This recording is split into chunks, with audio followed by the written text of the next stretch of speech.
Last time I saw our next guest, she was right in the heat of the action in the Indianapolis 500 pits. Welcome back to Get Connected. I'm your host, Con Jackson. I'm talking about the amazing Brienne. She can get an interview with anyone, even if those hostile drivers are all worked up. She's in there with her smile and really gets a great interview. Well, she's an auto expert. We're going to ask her about car racing and even how she finds time to save money on the road. We can all do that. Brienne, welcome. Hi, Con. Hey, Brienne, it's a treasure talking to you. I'm a huge race car driver. I'm just curious, how did you find yourselves reporting from the pits at Indy? Well, I was actually an Indy car. No fenders for me. But I grew up around cars. My dad was a car dealer, and I just kind of stumbled into it. It was a great time, and I got to spend a lot of my Memorial Day weekends at the Indianapolis 500 for ESPN. So that's a pretty cool place to be. Cool is so right. I love being in the stands, but tell me about the sound of the race from the pits. There's especially at the Indianapolis 500, there's no place like that, and it's packed with more people than you'll ever see in one place at one time. There's so much hoopla and celebration before the race even begins, but when those engines start, when they get ready to drop the green flag, I mean, there's nothing like it. Well, are you surprised by, I guess I should say, all the hoopla that Danica Patrick attracts? I'm actually not surprised because I think she's changed females' perceptions of motorsports, and she's been a huge, a good thing for both IndyCar and NASCAR. She's got so many fans. She's like the second most recognizable female athlete in the world. That's huge. So just her popularity alone, just being at the track, that brings more attention, more fans, more audience, and that's always a good thing for the sport. Well, like Danica, I know, Brienne, you love speed. So how did you get behind this campaign to save money at the pump?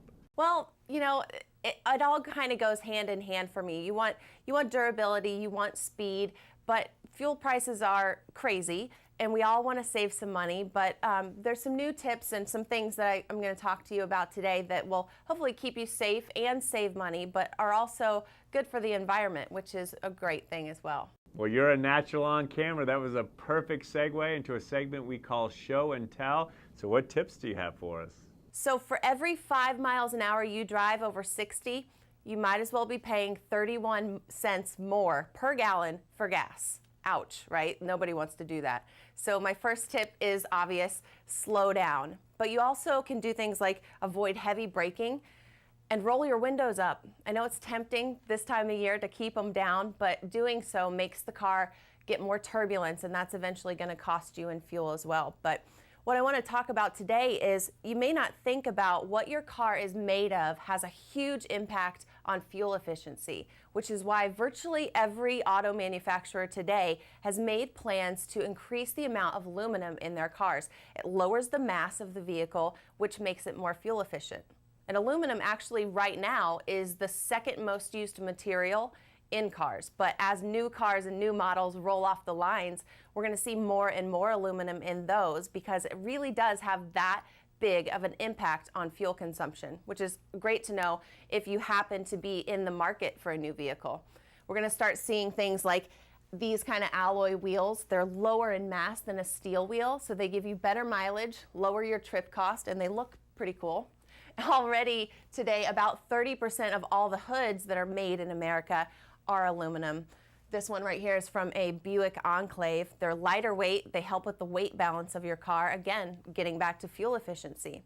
But not only is aluminum a fuel saver, it's incredibly durable and crash absorbent. So if, God forbid, you happen to be in an accident, your aluminum parts in the car can absorb so much of that impact, keeping you and your family safer. In fact, it's not just the cars that you and I might be driving that are using more aluminum.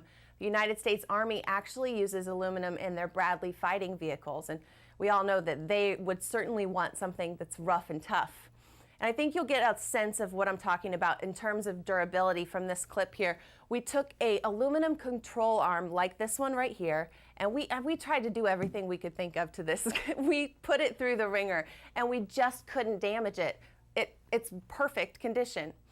But the thing that I really love is that aluminum is sustainable. For me, in my home, being green is a really big deal. So I love that this is recyclable infinitely. And that means that you can do it over and over again, and it doesn't lose quality each time. Aluminum's not going to rust, so it'll last the lifetime of your vehicle and likely longer. Almost 75% of all the aluminum produced in the last 125 years is still being used today, which is pretty cool. But you need to remember that when your car is more fuel efficient, you get fewer tailpipe emissions, lower greenhouse gases, so it's really a win-win for the environment and for your wallet. Well, we certainly all love win-win. I've got to ask you, how many people get a job like you trying to destroy things? I know, right? I think there's very few things that you can say that about. I know they say you can't break a diamond, but I don't think I'd want to do the same test with that as we did with this control arm. But you can find out so much more about aluminum. Any questions you might have, facts you might want to know, just go to aluminum.org. It's all right there for you. Brienne, you crack me up. As we wrap things up, you've taken a non-traditional path and found a lot of success. What kind of things were said to you along your path that were wrong that you just said, you know what, I'm not going to listen to that? Well, I don't know if I would say I was given wrong advice anytime in my life. I think you learn from any advice you're given. Certainly you learn what to take and what to maybe go, okay, that's your opinion. I know better. I'm going to do better. But I think one of the best things that anyone's ever told me is, you know, when you're prepared and you've done all the work that you can do, then there is no happenstance. You know, luck favors the prepared, and there's nothing that beats hard work. So when you do your homework, when you do what you're supposed to do to get better in whatever field you're in, I think success will come to you.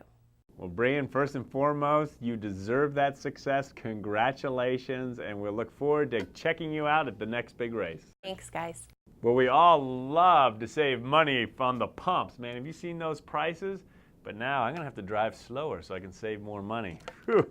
That's going to be hard to do. Now, when we come back, there's one way you can go super fast and not get a ticket. It's called the Master Blaster, and we'll find out what that is next. It's a water coaster, which means not only does it go downhill like a traditional water slide, but we use high velocity jets of water to rocket you back up like a roller coaster. So glad you got to check out that clip. But listen, we've got plenty more going on here at Get Connected, our TV show. My friend and I are going to give you a glimpse of all the fun, so take it away. The sun shines bright as it moves across my face. I feel the light and everything is in its place. Oh, I woke up feeling great. Today was made for me. And life is good the way it should, the way it was meant to be. Well, join us and we'll get you in the know. Check us out at Get Connected at contv.com and be part of the movement.